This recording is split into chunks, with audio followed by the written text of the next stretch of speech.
oliylari bilan Mavara-un-Nahr va Xuroson, Eron, Iroqqa avliyolar Allohning do'stlari, xilxonalari, maqbaralari obod etiladi.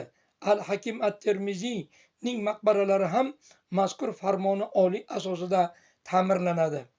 Amir Temur 1399-yili Hindiston jangidan g'alaba bilan qaytayotganlarida kenja o'g'illari Shohrux Mirzo, nabiralari Ulug'bek Mirzo go'dak bo'lgan va Halil sultonlarga nasihat qiladilar. Bu zoti muborakot mening pirlarimning sultonidir. Bu qabrga shunday ehtirom ko'rsatingizkim, Hazratning qabrlari uzra qo'yilajak tosh na otamning, na onamning, na pirimning va na mening qabrimda bo'lmasin. Qo'yilgan toshning kengi o'xshashi bo'lmasin. Bu dunyoda yagona bo'lsin.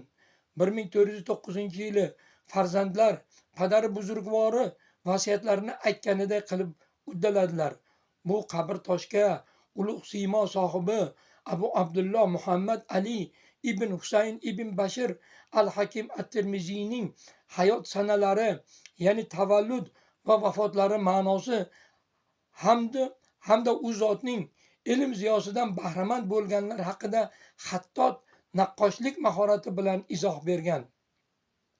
Sohibqiron Amir Temurning vorislari tomonidan o'rnatilgan toshda izohga yoki sharhga o'rin yo'qligiga ishora sifatida pirlarining sultoni bo'lmish Al-Hakim at-Termiziy hayotlari haqida abjad hisobida muammoli tarixni bayon etgan so'zlar yozilgan Hamsa Hamsuna Mi'attayn 255 ni 2 ga taqsim qilsa qabrda dafn etilgan insonning tavallud hisobi chiqadi. Demak 255 bu allomaning hijriy qamariy hisobida qatl etilgan sanalaridir. Mi'attayn 200, Hamsuna 50, Hamsa 55 dir.